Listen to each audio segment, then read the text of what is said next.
Like most journalists, I'm an idealist. I love unearthing good stories, especially untold stories. I just didn't think that in 2011, women would still be in that category. I'm the president of the Journalism and Women's Symposium. Jaws, that's Sharky. I joined 10 years ago because I wanted female role models, and I was frustrated by the lagging status of women in our profession and what that meant for our image in the media. We make up half the population of the world, but we're just 24% of the news subjects quoted in news stories. And we're just 20% of the experts quoted in stories. And now, with today's technology, it's possible to remove women from the picture completely. This is a picture of President Barack Obama and his advisors tracking the killing of Osama bin Laden. You can see Hillary Clinton on the right. Let's see how the photo ran in an Orthodox Jewish newspaper based in Brooklyn. Hillary's completely gone. The paper apologized but said it never runs photos of women. They might be sexually provocative. This is an extreme case, yes, but the fact is women are only 19% of the sources in stories on politics and only 20% in stories on the economy. The news continues to give us a picture where men outnumber women in nearly all occupational categories except two: students and homemakers. So we all get a very distorted picture of reality. The problem is, of course, there aren't enough women in newsrooms. They reported just 37% of stories in print, TV, and radio.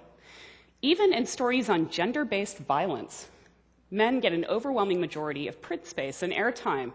Case in point, this March, the New York Times ran a story by James McKinley about a gang rape of a young girl, 11 years old, in a small Texas town.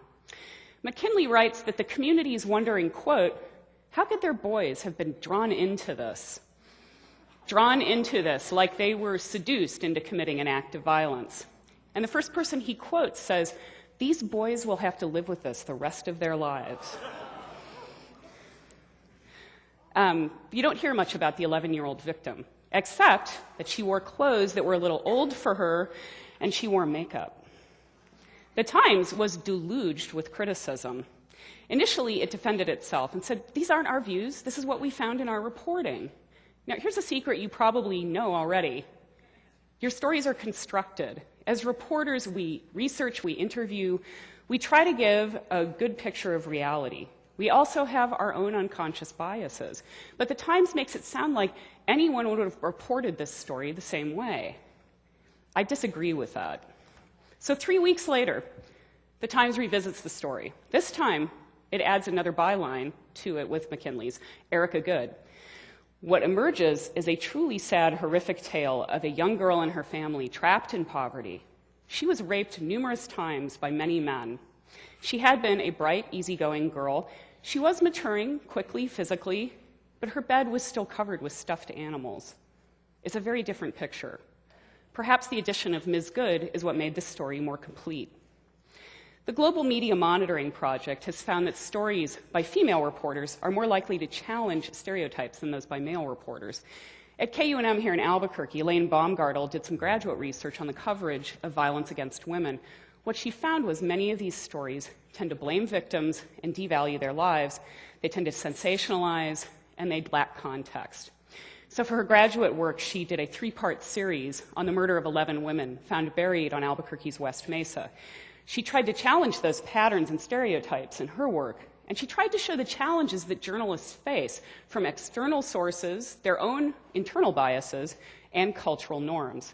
And she worked with an editor at National Public Radio to try to get a story aired nationally. She's not sure that would have happened if the editor had not been a female. Stories in the news are more than twice as likely to present women as victims than men. And women are more likely to be defined by their body parts. Wired Magazine, November 2010. Yes, the issue was about breast tissue engineering. And I know you're all distracted, so I'll take that off. Eyes up here. So,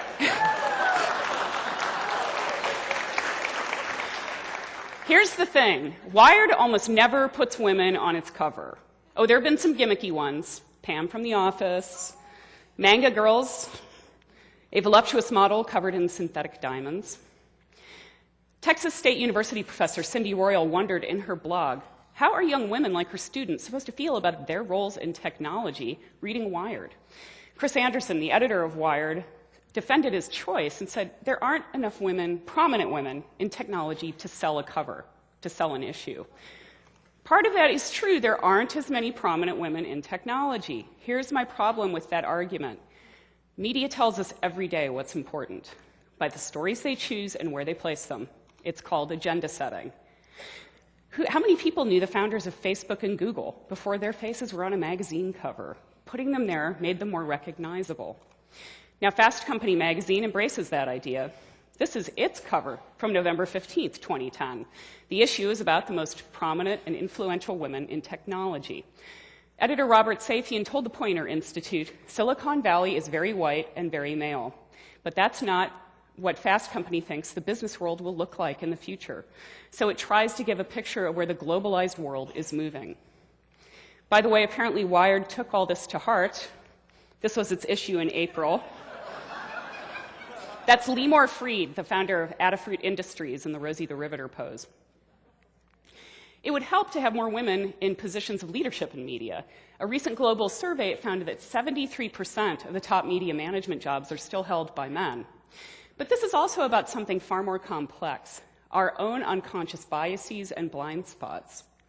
Shankar Vedantam is the author of The Hidden Brain, How Our Unconscious Minds Elect Presidents, Control Markets, Wage Wars, and Save Our Lives. He told the former ombudsman at National Public Radio, who was doing a report on how women fare in NPR coverage, unconscious bias flows throughout most of our lives. It's really difficult to disentangle those strands. But he did have one suggestion. He used to work for two editors who said every story had to have at least one female source. He balked at first, but said he eventually followed the directive happily because his stories got better and his job got easier. Now, I don't know if one of the editors was a woman, but that can make the biggest difference. The Dallas Morning News won a Pulitzer Prize in 1994 for a series it did on women around the world. But one of the reporters told me she's convinced it never would have happened if they had not had a female assistant foreign editor. And they would not have gotten some of those stories without female reporters and editors on the ground, particularly one on female genital mutilation. Men just would not be allowed into those situations. This is an important point to consider because much of our foreign policy now revolves around countries where the treatment of women is an issue, such as Afghanistan. What we're told in terms of arguments against leaving this country is that the fate of the women is primary. Now, I'm sure a male reporter in Kabul can find women to interview. Not so sure about rural, traditional areas where I'm guessing women can't talk to strange men. It's important to keep talking about this in light of Lara Logan. She was the CBS News correspondent who was brutally sexually assaulted in Egypt's Tahrir Square right after this photo was taken. Almost immediately, pundits weighed in, blaming her and saying things like, maybe women shouldn't be sent to cover those stories. I never heard anyone say this about Anderson Cooper and his crew who were attacked covering the same story. One way to get more women into leadership is to have other women mentor them. One of my board members is an editor at a major global media company, but she never thought about this as a career path until she met female role models at Jaws. But this is not just a job for super journalists or my organization. You all have a stake in a strong, vibrant media. Analyze your news and speak up when there are gaps missing in coverage, like people at the New York Times did. Suggest female sources to reporters and editors. Remember, a complete picture of reality may depend upon it. And I'll leave you with a video clip that I first saw in 2007 when I was a student in London. It's for the Guardian newspaper. It's actually long before I ever thought about becoming a journalist, but I was very interested in how we learn to perceive our world. An event seen from one point of view gives one impression.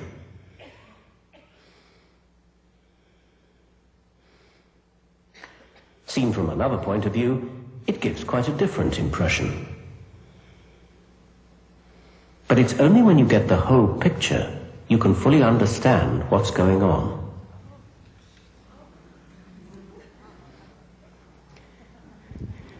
I think you'll all agree that we'd be better off if we all had the whole picture.